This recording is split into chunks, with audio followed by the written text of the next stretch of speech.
Alors aujourd'hui, on va parler d'un sujet qui me passionne depuis déjà un petit moment, qui sont au cœur en fait du travail que je fais, puisque contrairement à ce que font la majorité des psys, des thérapeutes, qui est un travail plutôt sur la partie du mental, moi ce qui m'intéresse, c'est vraiment d'aller à la racine des mémoires cellulaires. Et donc, on va parler aujourd'hui de qu'est-ce que sont ces mémoires cellulaires, comment ils s'engramment dans ton corps et comment t'en libérer. Pour comprendre déjà la notion de mémoire cellulaire, il faut déjà partir de la base, à savoir que alors, nous sommes composés d'eau et bah, il suffit de regarder l'eau. L'eau a une. Alors, on le sait aujourd'hui, hein, il y a vraiment une, une vibration. Il y a les travaux de. Alors, je ne sais plus comment il s'appelle, Akamoto ou un truc comme ça, qui a vraiment démontré. Alors, même s'il y a des. Il y a des destructeurs, parce qu'évidemment, il a mis en lumière quelque chose qu'on n'a pas envie de mettre en lumière. Mais en tous les cas, il a vraiment démontré que je suis désolée, mais j'ai toujours j'ai un petit pivert là qui est chez moi là en ce moment qui se balade. Donc voilà, voilà ça c'est ça c'est Carole qui se laisse distraire par la nature parce qu'elle est tellement belle et ça m'émerveille. Bref, je reviens. Mémoire cellulaire. euh, J'étais où? J'étais dans les mémoires cellulaires qui s'engramment dans le corps parce que c'est une fréquence, l'eau. Et l'eau, si tu dis, si tu donnes des mots d'amour et que tu fais pousser, par exemple, du riz, donc il y a de l'eau, et ben le riz va se désagréger. Et si tu envoies de l'amour, eh bien, on va dire, même la végétation, des carottes, etc. Il y a eu plusieurs expériences comme ça où il y a eu des paysans qui ont fait des expériences en mettant de la musique vraiment hard rock et tout ça, même si j'ai rien contre l'hard rock, hein, mais des musiques un peu hard, basse fréquence, on va dire, et les carottes sont toutes rachétiques, et avec des musiques plutôt classiques de haute fréquence, alors elles se déploient beaucoup mieux. Et ça, c'est super intéressant parce que ça montre à quel point voilà, la fréquence d'amour est nécessaire pour notre évolution. Mais et que c'est engrammé en nous. La mémoire cellulaire, donc ça parle vraiment de cette notion de vibration, de fréquence.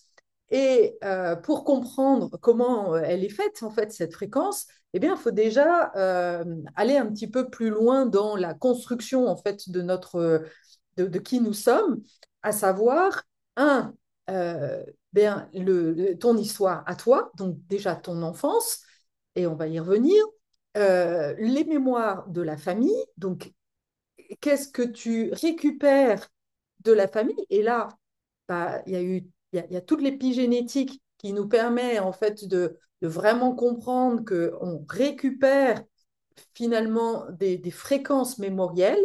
Et puis, il y a aussi le troisième niveau, c'est les mémoires de l'inconscient collectif, la fréquence de l'inconscient collectif. Et là, c'est super important parce que tout ça, finalement, nous permet de prendre conscience que même si toi, tu veux quelque chose, et ça, tu vas le vérifier à certains moments de ta vie, tu veux aller à un endroit, mais finalement, il y a toute une charge euh, vibratoire qui résiste, qui fait résistance pour t'empêcher finalement d'expérimenter ce truc-là, parce qu'il y a des mémoires engrammées dans ton histoire personnelle, familiale et encore une fois dans les mémoires collectives qui finalement euh, au départ, sont faites plutôt pour te protéger, te préserver, mais et il faut bien le comprendre, en réalité, ça va freiner en fait ton évolution. Et c'est pour ça que c'est si important de comprendre cette histoire de vibration, de fréquence, pour s'autoriser, parce que souvent, voilà, dans la spiritualité, on dit être soi-même, euh, être dans le soi supérieur, développer tous tes potentiels. Oui, génial. Dans l'absolu, on en rêve tous. Mais il faut bien comprendre que ces mémoires cellulaires, c'est la principale chose à laquelle on va devoir regarder, parce que tant qu'on n'a pas fait ça, et surtout en lien, là, je vais vraiment me concentrer sur la notion d'abondance, eh bien, et de comprendre d'où on vient par rapport à l'abondance, pour comprendre que de sortir de cette notion, de ce référentiel, parce que ça devient un référentiel, une norme, et de sortir de cette norme, eh bien, pour ton système interne, il y a vraiment une notion de danger de mort. Et ça, il faut vraiment bien l'entendre et le comprendre, que toi, tu te dis, bah oui, j'ai envie, mais à l'intérieur de toi, ça te dit, ton système intérieur et ton enfant intérieur aussi, hein, toute ta partie archaïque, te dit, non, reste là, parce que si tu pars, si tu sors, eh bien, il va y avoir danger, sauf que ce danger, en réalité, qui est engrammé à l'intérieur de toi, correspond à des expériences du passé. Et c'est ça qu'il faut vraiment comprendre.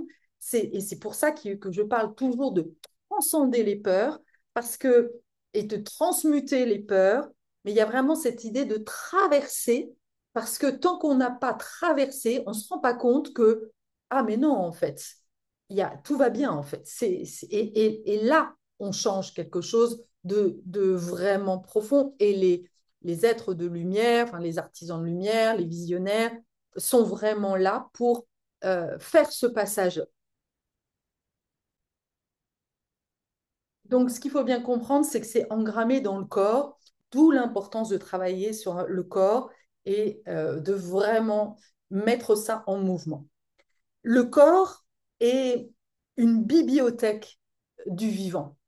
Et vraiment, à travers euh, la danse chamanique notamment, on perçoit vraiment ça très, très. C'est là où c'est bluffant, parce qu'il suffit de se mettre dans une certaine condition, de faire un pas en arrière. Le pas en arrière, c'est aller voir justement euh, le vécu dans ton histoire, chez tes ancêtres. Voilà, c'est vraiment aller dans ce qu'on appelle le monde du bas, mais c'est vraiment toutes les mémoires transgénérationnelles. Et voilà, quand tu recules, et pour l'avoir fait, c'est vraiment hyper intéressant de prendre conscience et de vivre dans ton corps, en fait. Moi, je l'ai vraiment, ouais, j'ai vraiment expérimenté de prendre conscience que à chaque pas que je faisais en arrière, et donc comme si je remontais en fait les mémoires, la ligne du temps, je sentais mon corps devenir tout froid, la mort qui était vraiment très très présente.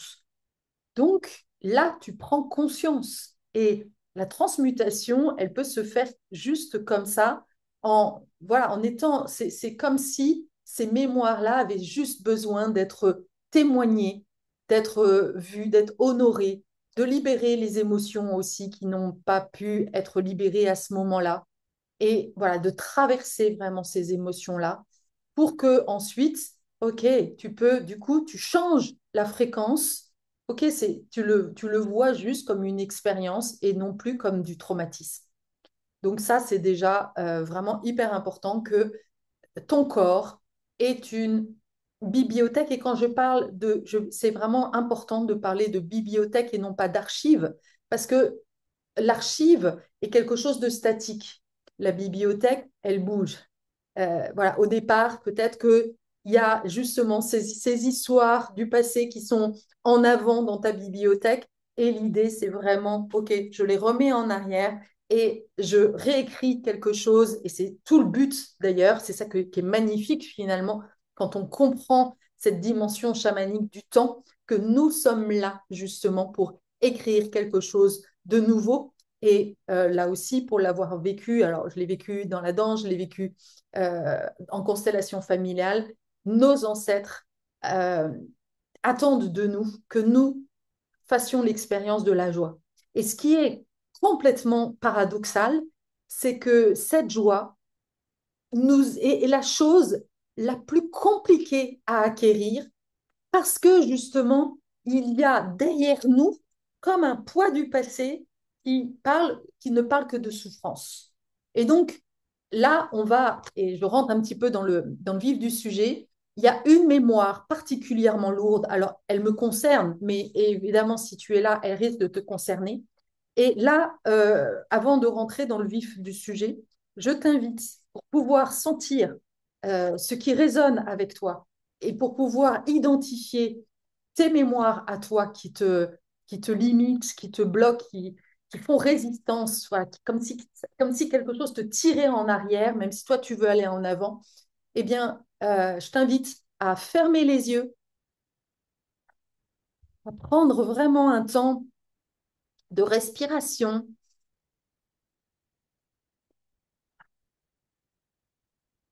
pour démarrer, pour te remettre vraiment dans ton corps. Et je t'invite à écouter ce que je vais te dire, non pas avec ta tête, mais à laisser résonner ton corps. Qu'est-ce que ton corps, là, où est-ce que ton corps se manifeste? Où est-ce que tu sens tout d'un coup ton corps, quelque chose à l'intérieur de toi, se figer, se manifester pour dire, ah oui, ça me parle. Ton corps va résonner. Ton corps est est une caisse de résonance. Hmm. Et, euh, et mon but ici, c'est justement de t'apporter de quoi prendre conscience, en fait, de, de quoi est composée justement ta caisse de résonance. Et quand je dis caisse de résonance, il faut bien comprendre que, et c'est là aussi le point important dans les mémoires cellulaires, c'est elles ne sont pas que dans ton corps, elles sont elles vibrent, elles font de toi, justement, quand je parle de caisse de résonance, elles vont attirer à toi ta fréquence, ce que tu portes à l'intérieur de toi. Et c'est là la grande supercherie, j'ai envie de dire, des illusions de la spiritualité qui raconte que tu attires à toi l'abondance. Voilà, tu vas demander, demande et tu recevras. De vibrer, de visualiser l'abondance, c'est que du bullshit. Et ça, j'insiste et ça me met même en colère parce que en réalité, c'est comme si tu niais l'être spirituel que tu es. Il ne s'agit pas de vibrer l'abondance en attendant que ça tombe comme ça du ciel. Non, ça ne marche pas comme ça. Il s'agit de d'accepter, de prendre conscience ce que tu vibres, ce que ton système, ce que ton corps, ce que ta caisse de résonance vibre, d'en prendre conscience pour le transmuter et l'utiliser comme le grain de sable qui va faire de toi une perle. Parce que ce que tu portes est un cadeau mal emballé, même si c'est des souffrances, même si ça t'a fait chier toute ta vie, et je suis bien placée pour le savoir, en réalité, eh bien, ça va te permettre, ça va te mettre en chemin de qui tu es vraiment et on va dire, de la version évoluée, de la fréquence qui a besoin de se manifester dans le monde. Encore une fois, donc la fréquence d'amour, la manifestation d'amour sur Terre. Voilà, donc ça, c'est vraiment hyper important de comprendre que toutes ces mémoires-là, elles vibrent et c'est ça qui fait que tu as du mal, tu bloques l'abondance, que c'est compliqué pour toi, que tu as beau bien gagner ta vie, tu le perds, etc. etc. Donc, il y a vraiment ça qui est important. Avant de rentrer dans le vif du sujet, ce qui est aussi important pour moi, c'est de montrer, enfin de vraiment voir déjà le chemin, la traversée que nous avons à faire en ce moment, qui est vraiment au cœur de ce qu'on appelle le changement de paradigme, de la 3D à la 5D, blablabla, de l'ère du poisson à l'ère du Verseau. C'est de passer d'une vision de l'abondance qui était juste associée à de la richesse, à de l'accumulation, à ouais, de l'accumulation euh, et qui était réservée d'ailleurs à une minorité, puisque aujourd'hui, je crois que la richesse est détenue juste, il y a toute la richesse du monde est détenue auprès de 1300 personnes ou quelque chose comme ça. Enfin, c'est vraiment, je crois que c'est 1%. J'ai travaillé chez Visa, donc j'ai fait beaucoup de statistiques sur cette notion de richesse et de mémoire. Je crois que c'est 1% de la population qui détient 80% des richesses, ou je crois que c'est même encore plus. Donc, il y a cette croyance-là. Tout ça, c'est ça qu'il faut comprendre, c'est que c'est comme si c'était un système, un cadre, tu vois, une normalité. Voilà ce qui est dans ton système déjà au niveau collectif, ce qu'on appelle l'inconscient collectif. Et l'inconscient collectif, Jung a vraiment beaucoup, nous a beaucoup aidé là-dessus, pour comprendre que 95% de nos actions, de nos pensées, en fait, elles sont imprégnées, elles sont euh, influencé par cet inconscient collectif. Et de s'en extraire est quelque chose de très compliqué. Donc, la normalité dans ce monde-là, aujourd'hui, c'est que pour pouvoir que l'argent, en fait, c'est une accumulation de richesses, que si tu veux avoir de l'argent, eh bien, il faut que tu travailles dur. Là, il y a vraiment aussi toutes les notions de, de la religion, hein, que le travail, c'est la notion de souffrance. Donc, tu ne peux pas travailler si tu ne souffres pas. Il y a vraiment cette notion donc, d'être réservé à une élite, que pour que peu en ait, il faut que beaucoup... Attends, pour que oui, pour que peu en ait, il faut que beaucoup n'en aient pas. Ça, c'est vraiment hyper important. Cette notion justement de rareté et que du coup, il faut se battre. Il faut se battre pour obtenir ça parce qu'il n'y en a pas beaucoup. En réalité, c'est surtout que, en effet, aujourd'hui, et que pour faire partie de l'élite, pour récupérer de l'argent, il faut faire partie de cette élite-là. Ça, c'est une croyance qui est très engrammée. Et ce que n'est pas l'abondance, c'est justement euh, tout ce qu'on ne voit pas, et tout ce qui n'est pas encore manifesté, à savoir que en réalité, l'abondance est en lien avec l'énergie de l'eau, c'est-à-dire quelque chose qui est fluide. On ne contrôle pas, il n'y a pas de cette notion de contrôle. L'argent, pour moi, elle est vraiment associée c'est quelque chose de fluide, qui coule, qui circule, qui fait du bien à tout le monde. Donc tout le monde peut profiter, tout le monde peut aller à la source. Et d'ailleurs, quand on regarde le monde animal, c'est vraiment hyper intéressant de voir que s'il y a un endroit où tous les animaux se retrouvent sans se bouffer, c'est l'eau. Parce qu'ils ont conscience que finalement, y a cette notion de survie individuelle, mais il y a une notion aussi de survie collective. Et ça, les humains, il semblerait qu'on ait oublié ça. C'est un truc de malade. Mais voilà, on est coupé de ça. Bref.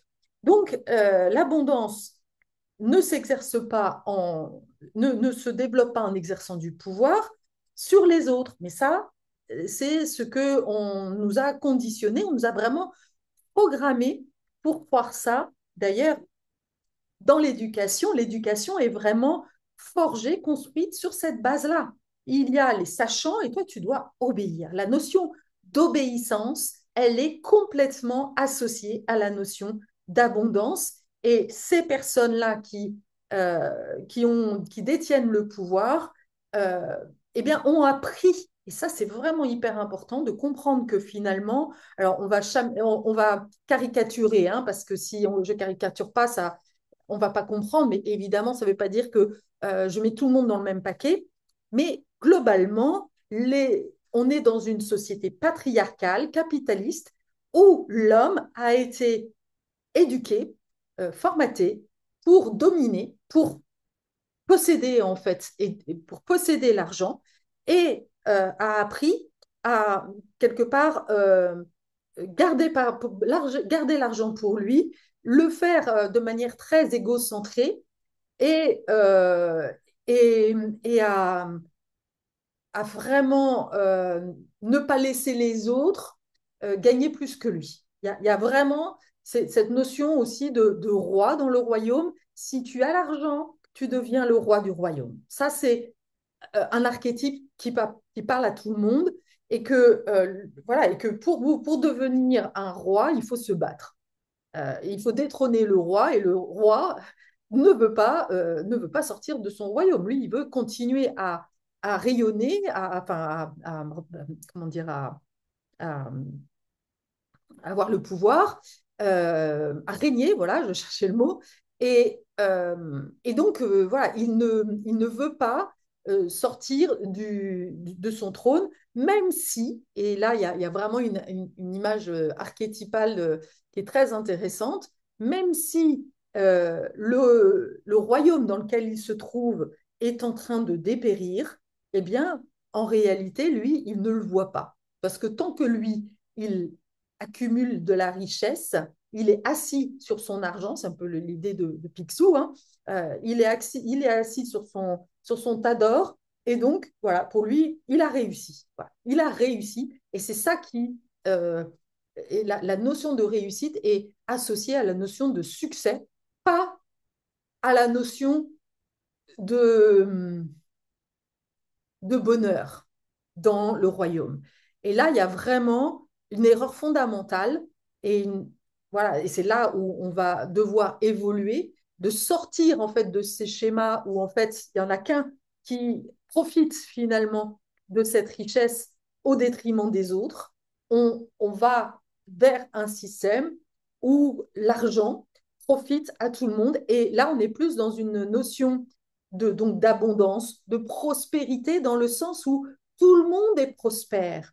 Une action, celui qui va se mettre, et d'ailleurs c'est plutôt la reine, qui a pour vocation de prendre le rôle du roi pour régner, parce que la reine, elle a cette fonction nourricière. Depuis le début, la femme, elle a cette fonction naturelle de générosité, de partager. Voilà, elle donne le sein. Elle a cette fonction d'amour. Et d'ailleurs, bon là, je ne vais pas rentrer dans le détail, mais elle a à réguler ça. Mais en réalité, elle va devoir reprendre le pouvoir en intégrant cette dimension beaucoup plus féminine et beaucoup plus généreuse au service du tout. Voilà. Voilà ce que j'avais à dire par rapport à l'abondance et la différence. Voilà. Maintenant, on va rentrer dans le détail des mémoires qui nous limitent et qui correspondent justement à ce modèle archaïque de richesse et, et qui, voilà, et qui nous empêche finalement, qui va empêcher en particulier les femmes, parce que les femmes sont celles qui ont le plus souffert justement de cette domination masculine. Et donc, c'est là où ça devient intéressant. C'est là où, en fait, il y a vraiment une intelligence cosmique, parce que les femmes ont tellement encaissé, encaissé, encaissé, encaissé, été abusées, été manipulées, été tout ce que tu veux, qu'au bout d'un moment, eh bien, toi, tu arrives ici, et certainement tu fais partie de ces visionnaires, de ces personnes, de ces êtres de lumière qui sont là pour changer de système. Et ça va pas être simple. Ça va pas être simple parce qu'encore une fois, pour le faire, il va falloir transmuter ces mémoires. Alors là, je t'invite à fermer les yeux et à écouter ce qui résonne dans ton corps. Et quand tu entends quelque chose qui résonne dans ton corps, tu le notes pour pouvoir vraiment euh, en prendre conscience. La première des choses dont je vais parler, parce que ça me parle particulièrement, c'est l'exode. Il y a dans notre système, pour toutes les personnes qui sont d'origine étrangère, euh, dont les familles sont arrivées en France d'un autre pays, notamment voilà, pour pouvoir contribuer justement à la survie de leur famille. Il y a ici aussi l'exode de, de, la, de toutes les populations juives, euh, des peuples qui ont tout perdu à un moment donné et qui ont dû tout quitter pour redémarrer quelque chose de nouveau. Et là, il y a vraiment un traumatisme de changement de territoire. On repart de rien.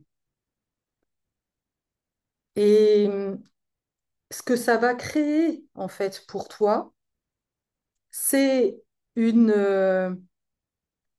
peur, justement,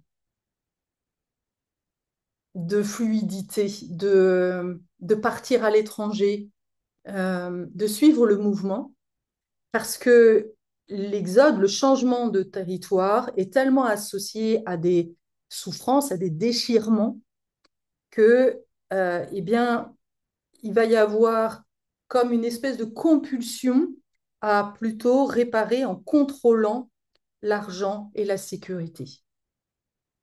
Et donc, il y a d'ailleurs très souvent chez ces familles-là une pression pour que la génération, la jeune génération, euh, soit celle qui stabilise en fait les finances.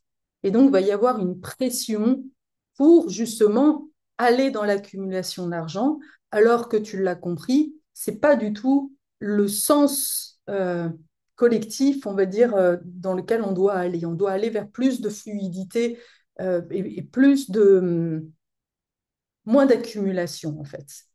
Ce que je n'ai pas évoqué non plus dans l'abondance, c'est que, et je fais juste un point, c'est qu'en réalité, les blocages dont je vais parler là sont une graine, sont vraiment le point de départ justement de ta future prospérité.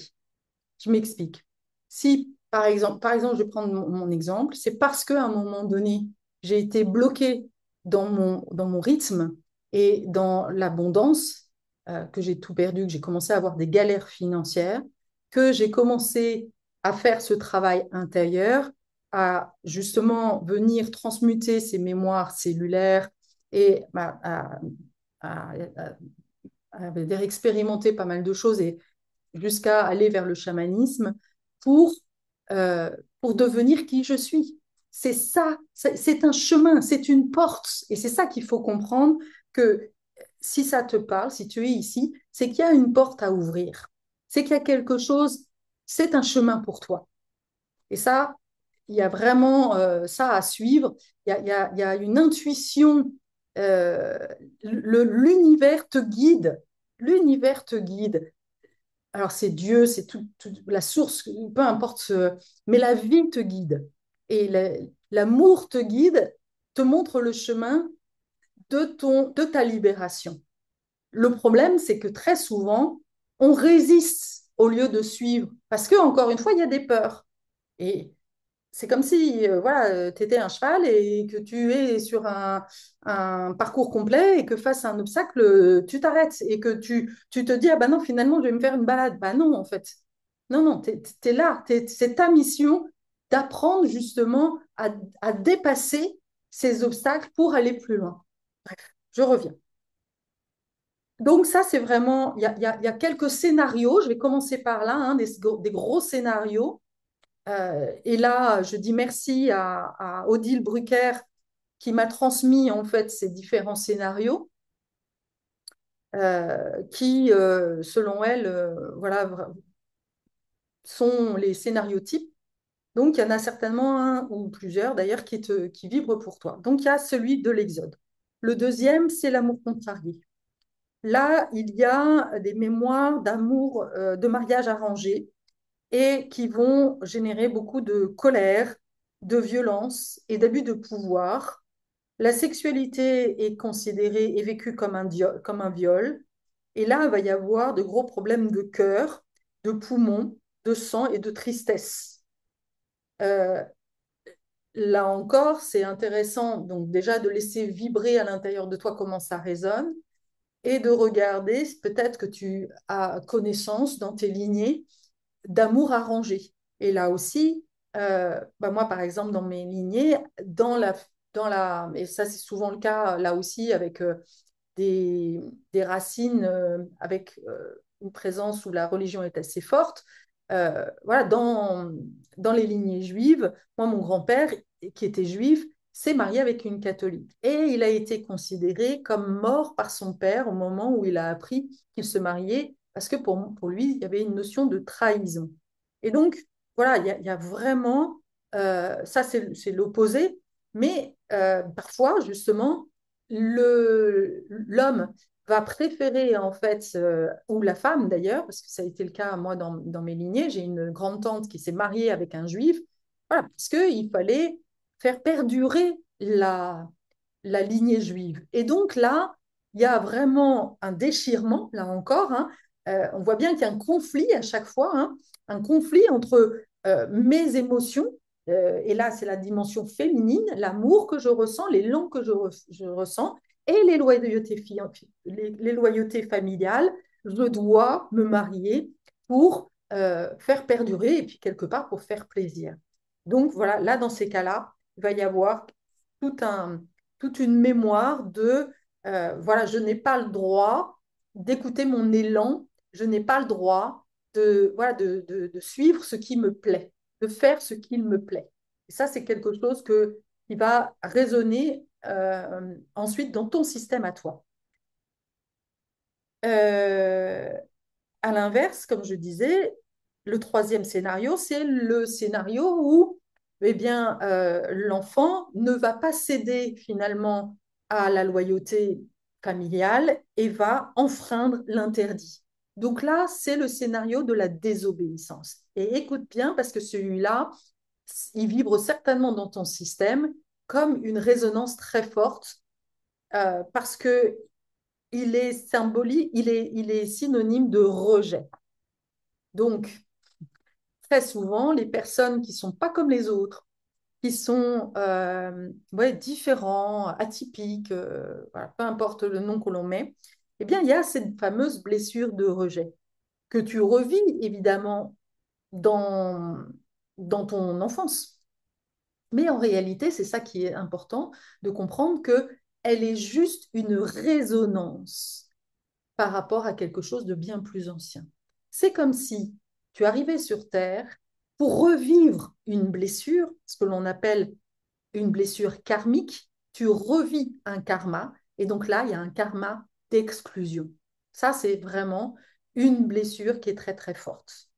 Et donc, tu revis ça parce que tu désobéis. Il y a vraiment cette désobéissance, association des je désobéis, alors je suis rejeté des parents.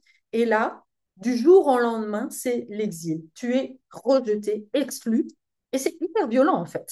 Et cette violence-là, tu l'as vécue tu l'as certainement vécue dans ta vie, comme vraiment quelque chose qui, du jour au lendemain, ça switch. Il y a une surprise, mais une mauvaise surprise.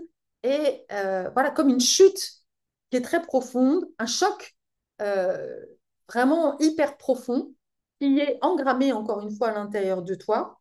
Et donc, c'est très profond parce que du jour au lendemain, il devient pauvre. Ça, c'est la mémoire du passé, hein. Mais tu vas te dire, mais le passé, peut-être parfois pas tant que ça, hein.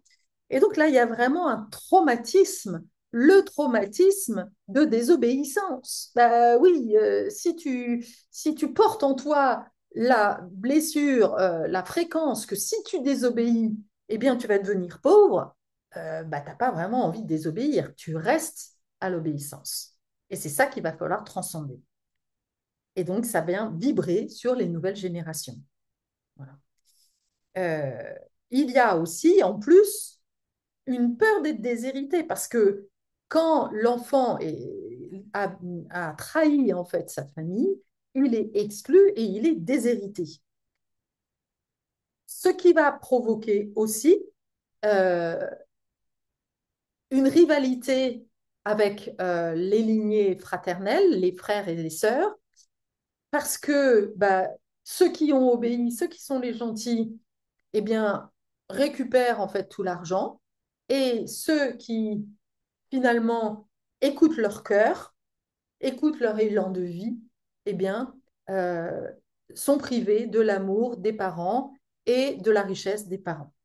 Et donc, voilà, il va y avoir une rivalité, une jalousie avec les frères et sœurs qui ont choisi la sécurité, plus les mémoires de pauvreté euh, et vraiment cette honte de ne pas pouvoir soigner ses enfants, de ne pas subvenir à, à la, à l'abondance, en fait, à la survie quelque part des enfants, parce que ça peut générer parfois, voilà, il y a pu y avoir des décès ou des abandons d'enfants. Enfin, voilà, il y a vraiment beaucoup d'histoires par rapport à ça. Donc là, regarde à l'intérieur de toi, comment ça résonne à l'intérieur de toi. Alors, si ça t'active, c'est bon signe. C'est qu'on vient toucher quelque chose de profond en toi. C'est là où vraiment, je t'invite à respirer et à te laisser traverser par tout ça, parce que là déjà, tu modifies des choses au niveau de tes cellules et ça vient réparer, parce que ce qui est mis en conscience, eh bien, on a fait déjà la moitié du chemin. Quatrième scénario, c'est le scénario où euh, il n'y a pas d'amour heureux.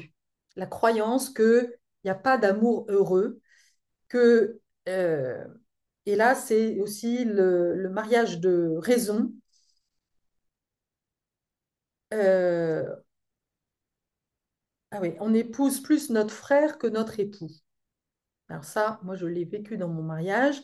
On épouse, je lui disais à la fin que j'avais l'impression d'être colocataire.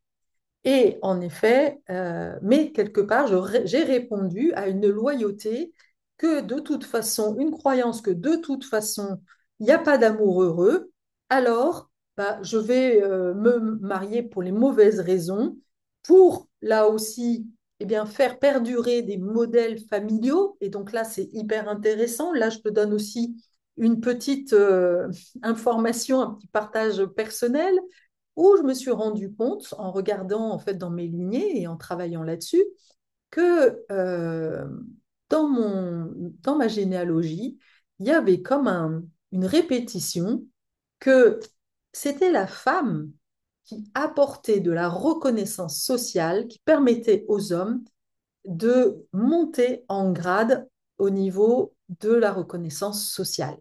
Intéressant. Donc, ma mère, qui est d'une famille, alors certes juive, mais qui a réussi hein, financièrement, père médecin, etc., se marie avec mon père, qui venait de la terre. Et alors, c'est très chouette, hein, la terre, mais à l'époque, c'était pas la reconnaissance sociale. Et donc, mon père s'est marié avec ma mère et naturellement, on va dire, a grimpé d'échelon. Ah tiens, et ben Carole, elle a fait pareil. Carole, elle s'est mariée avec un homme qui vient plutôt d'un milieu ouvrier. Et ah bah tiens, en se mariant avec Carole, tout d'un coup, il habite dans le 16e, il se balade avec une grosse voiture et il récupère quelque part euh, une reconnaissance sociale. Alors, il a fait des études pour ça aussi, hein, mais, et donc, voilà, et c'est intéressant de voir que l'homme, dans certaines lignes, enfin, souvent quand même, voilà, vient d'un milieu et celui à qui on demande de grimper, de vivre, d'expérimenter cette richesse. Et donc, bah, lui, il l'a bien fait, hein, il a bien obéi, hein, accumulation de richesses, on partage rien aux enfants, on garde tout pour soi. On est vraiment là-dedans parce que il y a eu il y a eu, on va dire, une, des souffrances en lien avec l'argent. Et voilà, la descendance devient celui qui apporte la sécurité, mais pas pour le système, juste pour lui. Il le garde pour lui, d'ailleurs, il est enfant unique. Intéressant. Voilà, donc juste petit aparté de ce que l'on peut trouver ici. Donc c'est pas c'est un amour de raison. Alors j'ai même envie de dire, c'est même pas de la raison, alors en vrai, on appelle ça un mariage de guérison parce que bah, pour prendre conscience de ce dont on a hérité, il faut le répéter encore une fois. Et donc là, il y a vraiment, c'est un mariage de loyauté, j'ai envie de dire. On reproduit un schéma et encore une fois, c'est ça qui est hyper intéressant de voir comment finalement on perdure un système sans même s'en rendre compte en fait. Et que nos choix, qu'on est comme téléguidés par faire des choix. Et souvent, d'ailleurs, au fond de nous, et c'est ça à la fois toute l'intérêt, c'est que ça vient, il y a un moment donné où on sent que on est en train de rejouer un programme, mais que notre âme, elle est là pour autre chose, elle veut autre chose. Et donc là, il y a une décision à un moment donné, ok, je dois quitter ça, je dois reconnaître que, mais non, en fait, c'est pas ça que je voulais, mon âme, elle voulait pas ça. Elle a eu besoin de le répéter pour, voilà, pour s'en défaire, mais voilà, à un moment donné, il faut déconstruire ça et s'autoriser. Là, il y a vraiment une notion d'autorisation, d'initier quelque chose de nouveau. Et c'est là la difficulté parce que toi, ta mission, elle est d'initier quelque chose de nouveau et il faut pas compter. Tu peux pas compter sur le soutien familial parce que eux, ils sont là pour faire perdurer ce système. C'est là où il y a vraiment euh, cette compréhension à avoir qu'il va te falloir beaucoup d'énergie. C'est souvent pour ça d'ailleurs que tu viens me chercher, pour t'aider en fait à faire cet envol parce que tu as conscience qu'il y a quelque chose qui t'empêche d'y arriver en fait, d'y aller. Ensuite, cinquième scénario, c'est le scénario des prénoms mixtes. Donc, je ne sais pas, Rosemary, Marie-Madeleine, Marie-Pierre, etc. Là, il y a souvent une mémoire d'homosexualité contrariée, de mariage, alors forcé là encore, c'est pas forcément forcé, mais on va dire que bah, pour répondre encore une fois, faire plaisir, par peur du rejet, par peur de l'exclusion, et surtout à l'époque, hein, on peut imaginer, eh bien, on a préféré se marier, on va dire de manière classique, pour ne pas, pour ne pas voilà, parce qu'il y a un sentiment que si je me marie, si j'affirme, et c'est encore présent d'ailleurs hein, dans notre société, si j'affiche la sexualité, alors, eh bien, mes parents vont être effondrés. Et là, il y a vraiment, du coup, un mariage qui est très malheureux parce que finalement, on vient contrarier notre nature profonde, nos élans profonds. Et même parfois, notamment dans les lignées, ça a pu aboutir à des vocations de religieuses. Euh, Parce qu'ils ont préféré faire ça plutôt que de vivre l'exclusion. Et c'est une façon finalement de ne choisir ni l'un ni l'autre, quoi. Donc ça, c'est le cinquième scénario. Vois comment ça vibre à l'intérieur de toi. Euh, le dernier, non, il y a un autre encore. Le sixième scénario, c'est l'inceste. Tout ce qui est abus, inceste, pédophilie. Il y a des mémoires là d'enfants illégitimes, des lignées nobles qui vont profiter, qui vont exploiter, qui vont abuser des esclaves. Donc c'est vraiment l'esclavage sexuel où finalement on peut aussi à un moment donné forcer un homme à épouser une femme qui est déjà enceinte euh, pour justement accueillir cet enfant illégitime.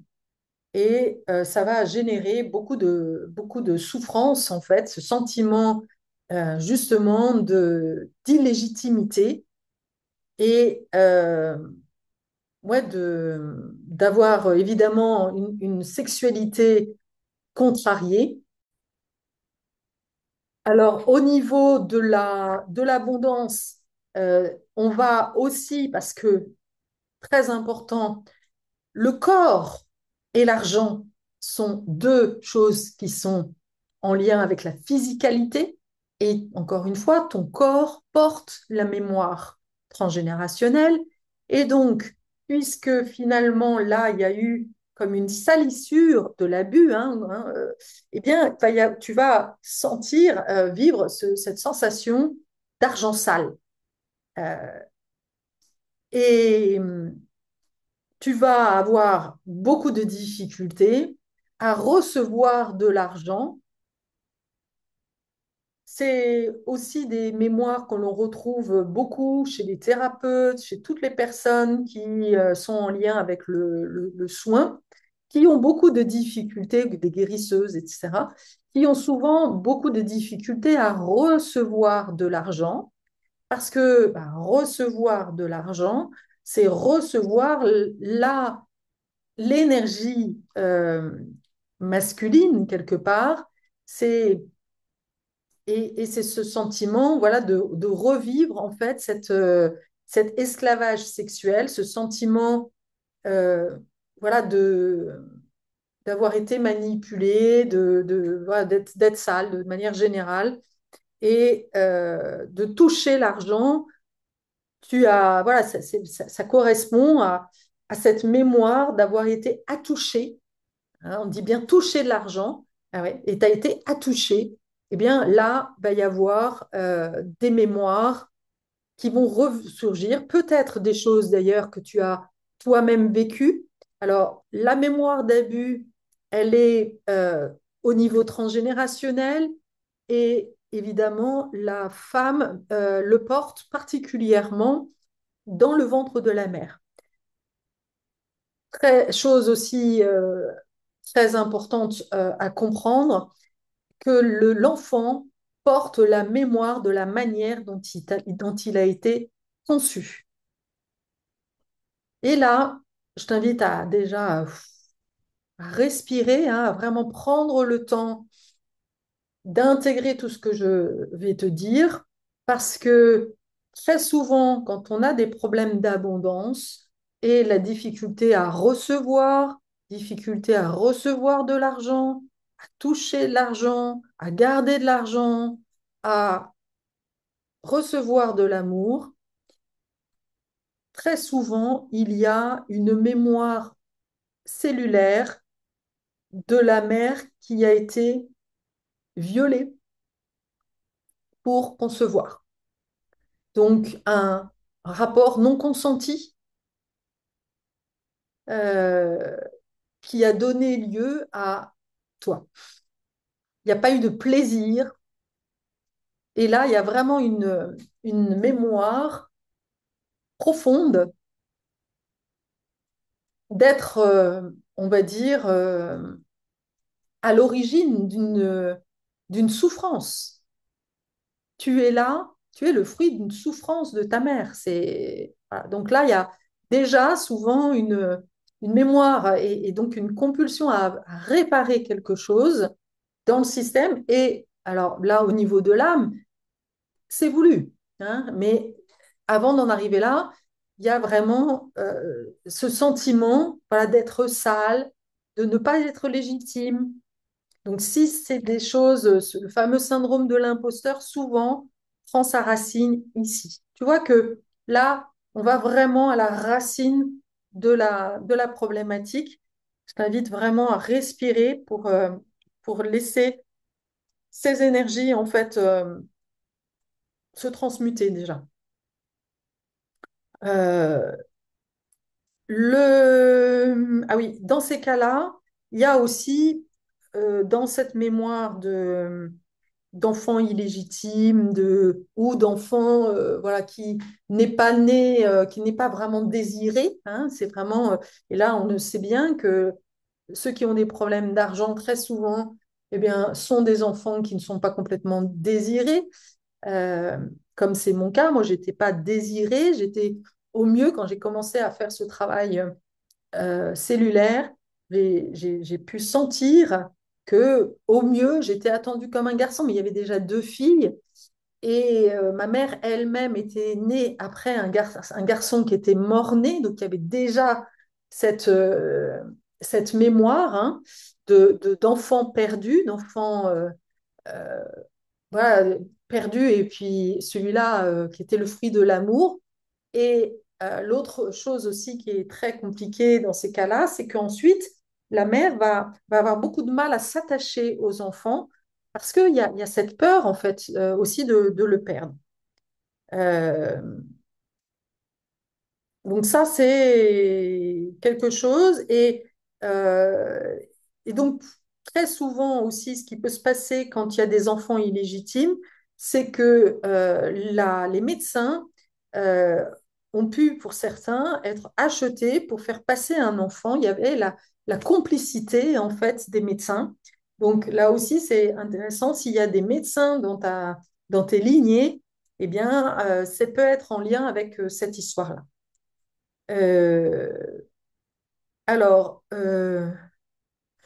si tu es né en retard, moi je suis née 15 jours après terme, et donc il y a vraiment cette mémoire, c'est aussi en lien avec ces mémoires d'enfants illégitimes qu'on attendait à la sortie.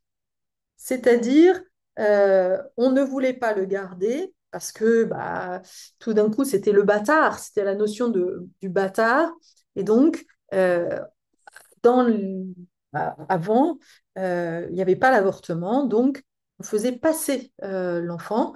Là aussi, hein, il y a eu des guérisseuses à qui on a obligé, qu'on a obligé, qui se sont trouvées à faire passer des enfants. Et donc, ça peut être aussi en lien. Ressens ça si ça te parle, cette mémoire en fait d'être attendu à la sortie et donc de ne pas vivre. Et là, il y a vraiment en lien quelque chose aussi que je vois souvent chez les personnes qui viennent me voir, une notion de refus d'incarnation. Parce que l'incarnation est déjà, dès le départ, synonyme de danger, de mort. Il y a vraiment cette empreinte morbide, de morbidité qui est très présente, et donc de non-amour. Alors évidemment, encore une fois, hein, c'est le choix de l'âme que de vivre le non-amour pour faire ce chemin de trouver l'amour de soi et d'aller vraiment à la rencontre de cette dimension féminine. Mais voilà, c'est du lourd, quoi. Donc là, il y a vraiment à transmuter ça et à repartir de cette blessure-là pour faire le chemin d'aller justement te libérer en fait de ce que tu as à quitter et pour révéler la nouvelle version de toi. C'est vraiment une mue. Moi, j'aime beaucoup cette image de mue.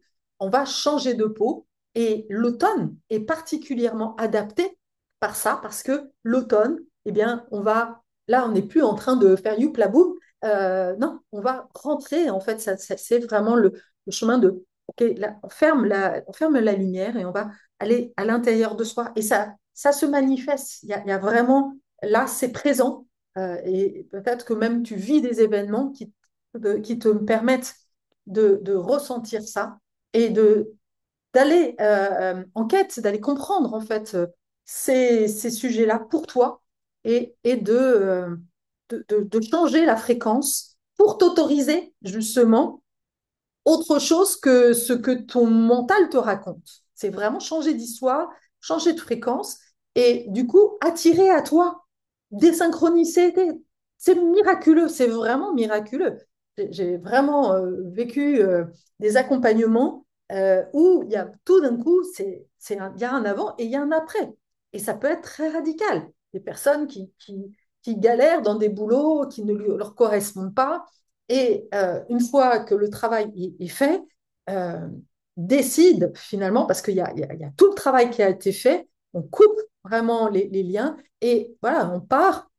J'ai le souvenir de Nadine qui est devenue coach, qui est partie à Dubaï parce que Dubaï, c'était pour elle le paradis.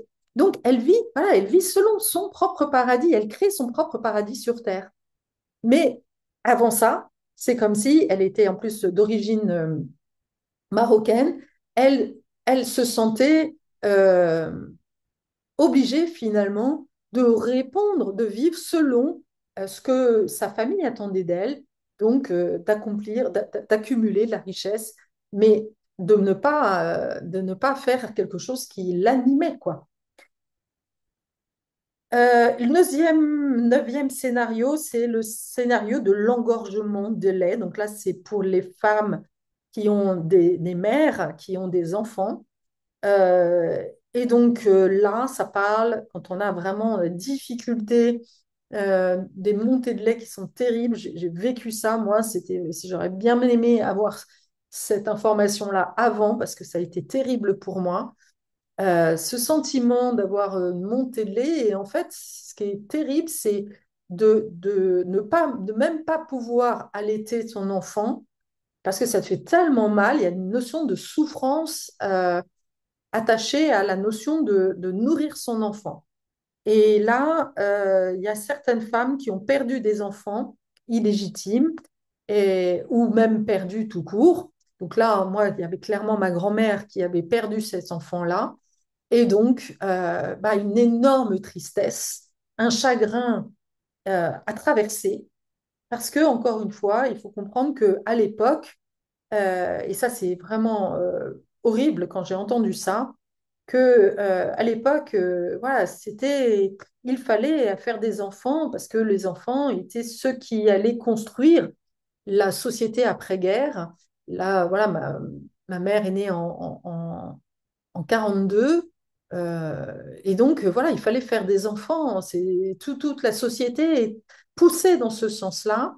Et, euh, et donc, bah, ma grand-mère qui a perdu son fils, au lieu d'avoir le temps eh bien, d'accueillir le deuil, de traverser le deuil comme on le fait aujourd'hui, bah non, il fallait de nouveau s'y remettre.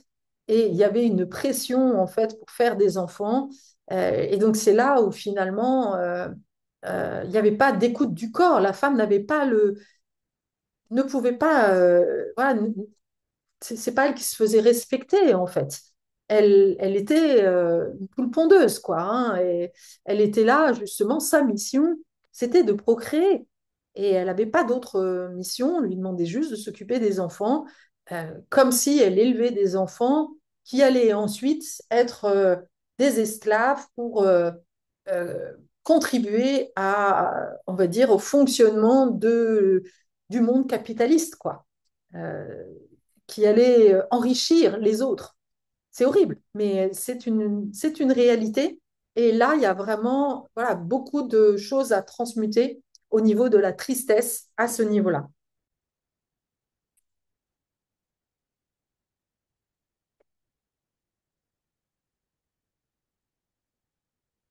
Allô?